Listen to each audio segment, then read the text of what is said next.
क्या आवाज आ रही है? आ भी रही है कि वैसे ही वक्त कट रहा है? आज तो वक्त से पहले ही आ गया मैं। जल्दी निकल जाओ ना तो फिर कोई जल्दी नहीं रहती, बाद में अपना आराम आराम से करते रहो सारे काम। 面接をしなきゃいけないで選考基準がわからないから回数増やしていくためにはいっぱい100社に最終面接ですって言って当日の面接ですね。そしてソワークの中にちょっとね違ったやつがあったりとか最終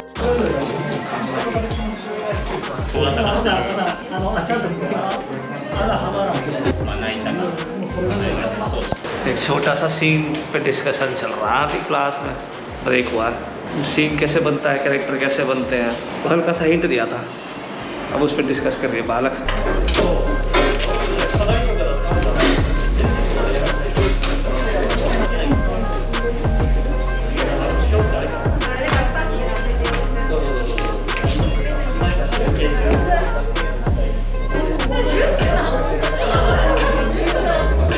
खत्म हो गई क्लास।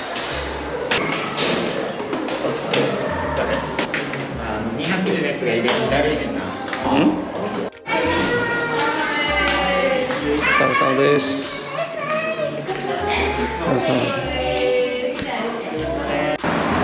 疲れ。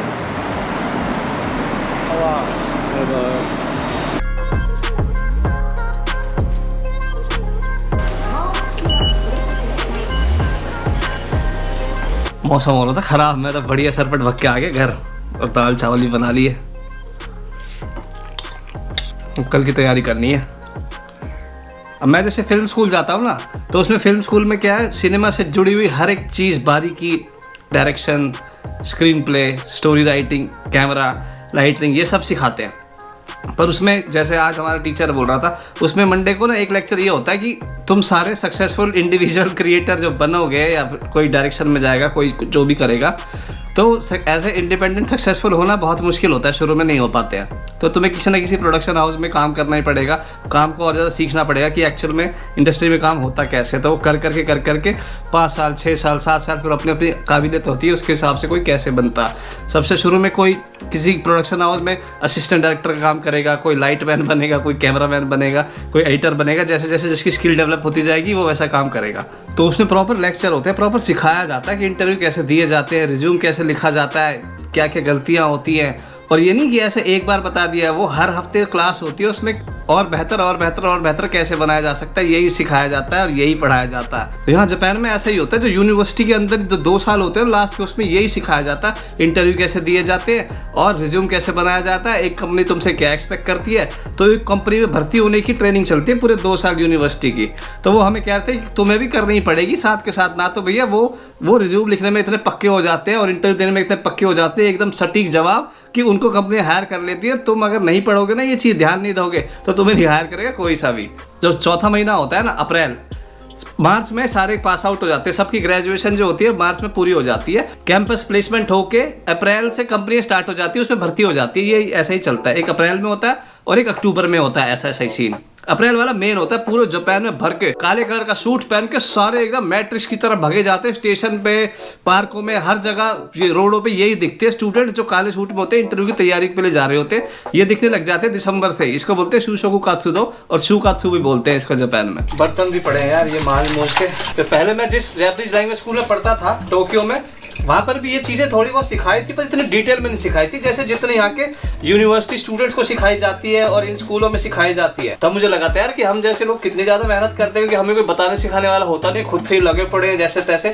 तो वो रिज्यूम बनाना सिखा रहे थे, वो इंटरव्यू की ऐसी बातें होती थी उसमें। मैंने खुद भी नौकरी चेंज करी तो इतनी बार अप्लाई करना पड़ा था, तो रिज्यूम बनाना तो मेरे को आ गया था। जो उन चीज़ें बताई थी ना, तो मेरी सही निकल रही थी सारी की सारी। वो तो बाकी स्टूडेंट जो है वो 12वीं पास आउट है मोस्टली, और उनको इतना एक्सपीरियंस वगैरह है नहीं, जॉब उन्होंने करी नहीं है, तो उनको इन चीज़ के बारे में कुछ नहीं पता था। तो उनके लिए सिखाया जा रहा था ये सारी चीजें। जो इंटरव्यू में जो सवाल पूछते हैं उनकी कह रहे हैं 1 साल पहले सही तैयारी करके रख लो, ये सवाल पूछे जाते हैं। अच्छा कह रहे कंपनी इसीलिए रिटन टेस्ट रखती है, एंट्रेंस एग्जाम टाइप सा होता है वो, और उससे पहले एक एस्से लिखवाया जाता है, साकुबन बोलते हैं उसको जापानीज में, कि ताकि ये जो फालतू पब्लिक है ना, जो सीरियस नहीं है, सिर्फ जगह घेरने के लिए अप्लाई कर रही है, वो हट जाए। क्योंकि जब इतनी आफत सी हो जाती है ना अप्लाई करने के लिए, तो आधे लोग तो करते ही नहीं है। तो उस चक्कर में जिसको जेन्युइनली जो करना चाहता है ना उस कंपनी में जॉब, तो वो ही अप्लाई करता है सिर्फ, फिर वो आखिर तक करता ही है चाहे कुछ ही हो जाए, तो इसलिए वो छटाई हो जाती है फिर। जो मेरी पहले जॉब थी उसमें ऐसे ही होता था, पहले ऐसे लिख के देना पड़ता था, फिर रिटन टेस्ट होता था, फिर इंटरव्यू होते थे 2। यार ऐसे भी सवाल पूछे जाते हैं, जैसे अगर सपोज कि जानवरों के कैरेक्टर होते हैं ना अलग अलग,